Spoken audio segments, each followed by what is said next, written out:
നിങ്ങൾ കേട്ടിട്ടുള്ളതിൽ വെച്ച് ഏറ്റവും ദുരന്തമായ അന്ധവിശ്വാസം എന്താണ്? അതാണ് നമ്മുടെ ഇന്നത്തെ ചോദ്യം. ഇപ്പം എന്നെ സംബന്ധിച്ച് നോക്കുകയാണെങ്കിൽ ഈ ഒറ്റമേനെ കണ്ടു കഴിഞ്ഞാൽ ആ ദിവസം മൊത്തം പോയി എന്നൊക്കെ പറയുന്ന ഒരു തരത്തിലുള്ള സംഭവമൊക്കെ അതൊക്കെ എനിക്ക് വൺ ക്രിഞ്ചായിട്ട് തോന്നിയിട്ടുണ്ട്. അതേപോലെ കൈ കഴുകി ഭക്ഷണം കഴിച്ച് കഴിഞ്ഞിട്ട് കൈ കഴുകി കഴിഞ്ഞാൽ കല്യാണം വൈകും എന്നൊക്കെയുള്ള ഒരുപാട് പൊട്ടത്തരങ്ങളുണ്ട്. ഈ പൊട്ടത്തരങ്ങളെയൊക്കെ വിശ്വസിച്ച് നടക്കുന്ന കുറേ പേര് എൻ്റെ കുട്ടിക്കാലത്ത് ഞാൻ ഒരുപാട് പേരെ കണ്ടിട്ടുണ്ട്, ഇപ്പോഴും വിശ്വസിച്ച് നടക്കണേ. അപ്പോൾ അതേപോലെ ക്രിഞ്ചായിട്ട് തോന്നിയിട്ടുള്ള ഒരുപാട് അന്ധവിശ്വാസം നിങ്ങളുടെ അറിവിനുള്ളത് എന്താണെന്നുള്ള കമൻറ്റ് ചെയ്യുക. അപ്പോൾ കാക്കനോട് ചോദിച്ചു നോക്കാം. അപ്പോൾ നമ്മുടെ വീഡിയോയിലേക്ക് പോകുന്നതിന് മുമ്പ് നമ്മുടെ ചാനൽ സബ്സ്ക്രൈബ് ചെയ്യുക, ഇൻസ്റ്റാഗ്രാമും ഫേസ്ബുക്കും ഒന്ന് ഫോളോ ചെയ്യുക. അപ്പോൾ നമുക്ക് വീഡിയോയിലേക്ക് പോകാം.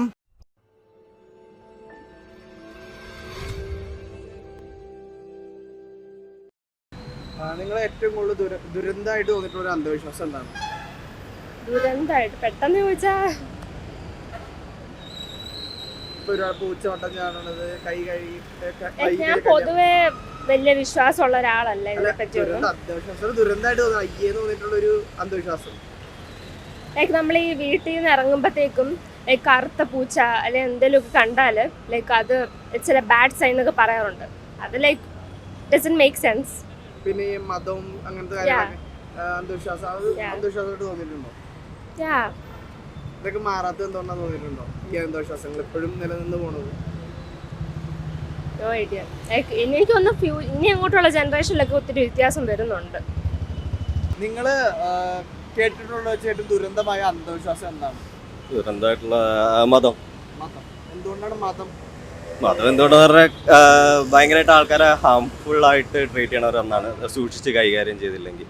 അതുകൊണ്ടാണ് ഇത്രയും അപ്ഡേറ്റ് ആയിട്ടുള്ള ഒരു ലോകത്തിൽ എന്തുകൊണ്ടാണ് ഇപ്പോഴും മതവും ഇതൊക്കെ ഇങ്ങനെ നിലനിൽക്കുന്നത്? ഈ അന്ധവിശ്വാസങ്ങളൊക്കെ ഇപ്പൊ നിലനിൽക്കുന്നത് എന്തുകൊണ്ടായിരിക്കും?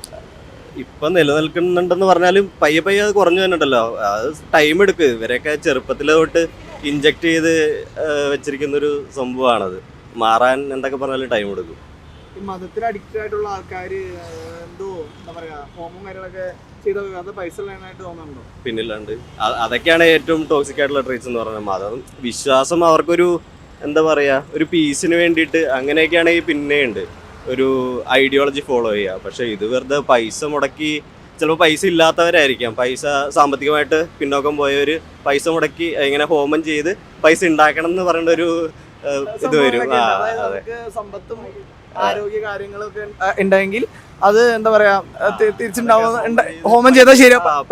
പൈസ മുടക്കി അത് ഡോക്ടറിനെ കാണിക്കാനുള്ളതിന് ചില ഈ അസുഖങ്ങൾക്ക് വേണ്ടി അതിന് പകരം ആ പൈസ യൂസ് ചെയ്ത് എന്താണ് ഹോമങ്ങളും കർമ്മങ്ങളൊക്കെ ചെയ്യുക. അങ്ങനെ വെറുതെ പൈസ വേസ്റ്റ്. അയാളെ നമ്മൾ സിനിമയിൽ തന്നെ കാണിക്കുന്നുണ്ട്, ഇങ്ങനെ ചികിത്സിക്കുന്നതിന് പകരം പ്രാർത്ഥിച്ചാൽ മതി നേരെയാവുന്നുള്ള രീതിയിലൊക്കെ കാണിക്കുന്നുണ്ട് ആ സിനിമയിൽ. അതൊക്കെ ശുദ്ധ മണ്ടത്തരം എന്നേ പറയാനുള്ളൂ, അല്ലാണ്ട് അത് കൂടുതലൊന്നും പറയാനില്ല. കുറച്ച് ലോജിക്കലായിട്ട് ചിന്തിച്ചു കഴിഞ്ഞാൽ മനസ്സിലാവില്ല. ഈ മതം എന്തായാലും നിന്ന് പോകുന്നുണ്ടോ? എന്തെങ്കിലും ഒരു ദിവസം ഇല്ലാതായി പോകുന്നുണ്ടോ? ഇല്ല, തോന്നുന്നില്ല. കുറയും, നല്ല രീതിക്ക് തന്നെ കുറയാൻ സാധ്യതയുണ്ട്. പക്ഷെ ഇപ്പൊ കുറഞ്ഞതായിട്ട് തോന്നിയിട്ടുണ്ടോ? തോന്നിയിട്ടുണ്ട്. പഴയ അത്ര ഒന്നും ഇല്ല, തീവ്രമായിട്ടില്ല തോന്നിയിട്ടില്ല. ഇല്ല, തീവ്രമായിട്ടുള്ള ഓവറായിട്ടുള്ള വിശ്വാസം ഒന്നും ഞാൻ അങ്ങനെ അധികം കാണുന്നില്ല. ദുരന്തമായിട്ടുള്ള അന്ധവിശ്വാസം എന്താണ്? അന്ധവിശ്വാസങ്ങളോ? അത് ഇഷ്ടം പോലെ ഉണ്ട്. വട്ടം ചാടുന്നൊക്കെ പറയുന്ന ഒരു സംഭവങ്ങളൊക്കെ ഇല്ലേ? അതേപോലെ നിങ്ങൾക്ക് ഉള്ളത് ഈ അമ്പലങ്ങളിൽ പോയിട്ട് നമ്മള് അനാവശ്യമായിട്ട് പൈസയൊക്കെ കൊടുക്കില്ലേ, 2000 ഇടുക, അതൊന്നും എനിക്ക് വിശ്വാസമില്ലാത്ത കാര്യമാണ്. ഇപ്പൊ ഞാൻ അങ്ങനെ ചെയ്തിട്ടില്ല. കുട്ടിക്കാലത്ത് അമ്മമാരൊക്കെ ചെയ്യുമ്പോ ചെയ്യായിരുന്നു, പക്ഷെ ഇപ്പൊ അങ്ങനെ ചെയ്യാം. അതൊരു മാറ്റം തോന്നിയിട്ടുള്ള അന്ധവിശ്വാസമാണ്. എന്നുവെച്ചാ ഒരു ഭാഗത്ത് നോക്കി അവർക്ക് അമ്പലത്തിൽ ജോലി ചെയ്യണവർക്ക് ഒരു വരുമാനമായിരിക്കാം. ആവശ്യമില്ലല്ലോ, പൈസ ആവശ്യമില്ലല്ലോ. എന്തിനാണ് ഇങ്ങനെയുള്ള സംഭവങ്ങളൊക്കെ അവര് ചെയ്യുന്നത്? ഇപ്പോഴും ഇപ്പൊ അമ്പലത്തിലെ പള്ളികളിലും എല്ലാത്തിലും അങ്ങനെ ചെയ്യുന്നുണ്ടല്ലോ. അത് ഓരോരുത്തരുടെ വിശ്വാസങ്ങളാണ്, നമുക്ക് അതിനൊന്നും ചെയ്യാൻ പറ്റില്ല. ഞാൻ എന്റെ ഒരു കാര്യം പറഞ്ഞത് അതൊക്കെ ഒരു ഭയങ്കര ഒരു എന്താ പറയാ അന്ന് ആവശ്യമില്ലാത്ത കാര്യങ്ങളാണ്. അതുകൊണ്ടാണ്. നിങ്ങൾക്ക് ദുരന്തമായിട്ട് തോന്നിയിട്ടുള്ള ഒരു അന്ധവിശ്വാസം എന്താണ്? ഐ തിങ്ക് എനിക്ക് ഇച്ചിരി ദുരന്തം, നല്ല രീതിയിൽ ദുരന്തമായിട്ട് തോന്നിയിട്ടുള്ളത് ഒന്ന് കാസ്റ്റ് റിലീജിയൻ വേർതിരിവ് തന്നെയാണ്. അതിനകത്ത് വരുമ്പോഴത്തേക്കിനും ഹിന്ദു ക്രിസ്ത്യൻ ആ ഒരു കാറ്റഗറൈസ് ചെയ്തിട്ട് ഡിവൈഡ് ചെയ്യാറുണ്ട്. അത് ഒന്ന്.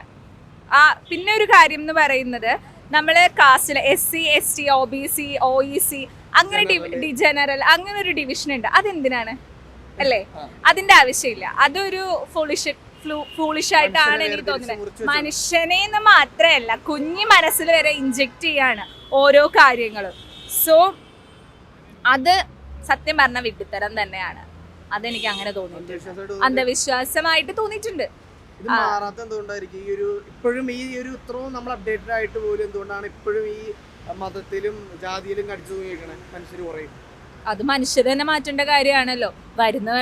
വളർന്ന് വന്നുകൊണ്ടിരിക്കുന്ന ജനറേഷൻസ് മാറ്റട്ടെ, അതാണല്ലോ വേണ്ടത്. ഇനി എന്തായാലും നമ്മുടെ ജനറേഷൻ കഴിഞ്ഞിട്ടുള്ള ഒരു അടുത്ത ജനറേഷൻ. ഇപ്പൊ എന്റെ കുട്ടി, എനിക്ക് കല്യാണം കഴിഞ്ഞാണ്, എനിക്കൊരു കുട്ടിയുണ്ട്. അപ്പൊ എന്റെ കുട്ടിക്ക് ഞാൻ പറഞ്ഞു കൊടുക്കുന്ന ഒന്നെന്ന് പറയുന്നത് എന്തിനാണ് അങ്ങനത്തെ ഡിസ്ക്രിമിനേഷൻസ്, അതിന്റെ ആവശ്യമില്ല. അതുകൊണ്ടിട്ട് അവള് ഇൻഡിവിജ്വൽ ആയിട്ട് അവള് എന്നുള്ളൊരു രീതിയിൽ ഒരു മനുഷ്യൻ എന്ന രീതിയിൽ തന്നെ വളരട്ടെ എന്നാണ് ഞാൻ എന്റെ കുട്ടീനെ പഠിപ്പിച്ചു കൊടുക്കുന്ന ഒരു കാര്യം. ഇല്ല, ഒരിക്കലും ഇല്ല. എന്റെ കുട്ടി മുസ്ലിമിനെ വിളിച്ചിട്ട് വന്നാലും ക്രിസ്ത്യനെ വിളിച്ചിട്ട് വന്നാലും മനുഷ്യനാണോ നല്ലവനാണോ അവളെ പോറ്റാൻ കഴിവുണ്ടോ എന്ന് മാത്രമേ ഞാൻ നോക്കുള്ളൂ, എന്റെ ഹസ്ബൻഡ് നോക്കുള്ളൂ. ദുരന്തമായ അന്ധവിശ്വാസം ഏതാണ്? ജോത്സ്യന്മാരെ നോക്കി പറയുന്ന സംഭവമില്ലേ, ഞാൻ എൻ്റെ ലൈഫിൽ കേട്ടതിൽ വെച്ച് ഏറ്റവും ദുരന്തമായിട്ടുള്ള ഒരു അന്ധവിശ്വാസമാണത്.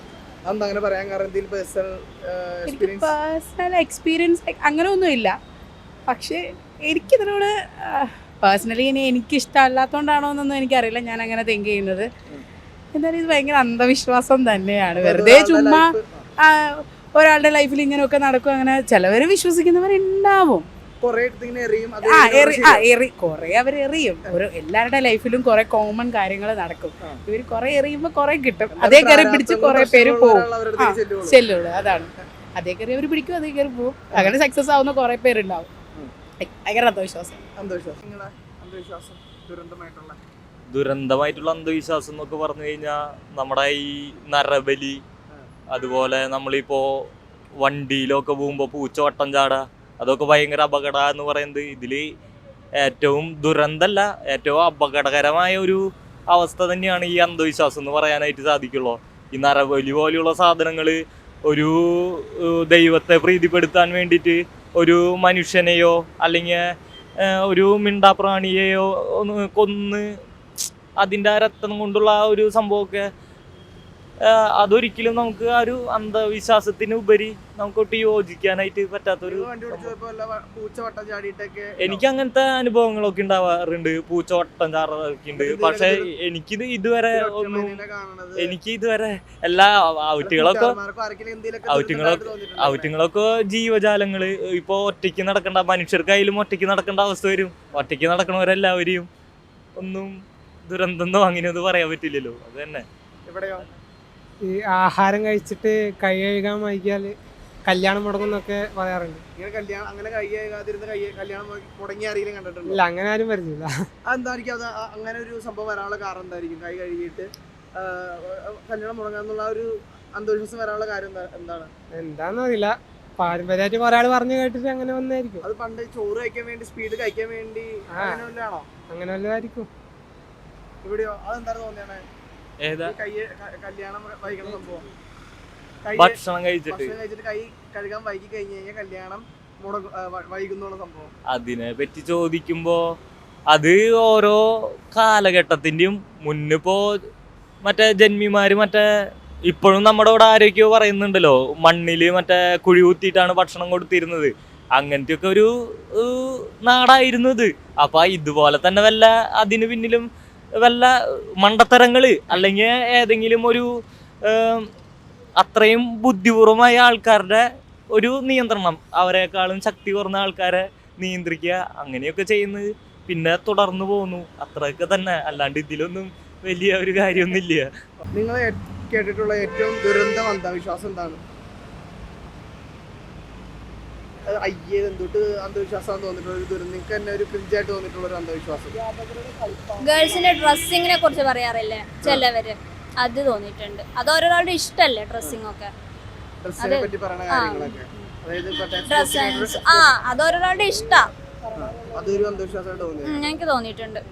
ഡ്രസ്സിങ് അവരുടെ ഒരു കംഫർട്ടുള്ള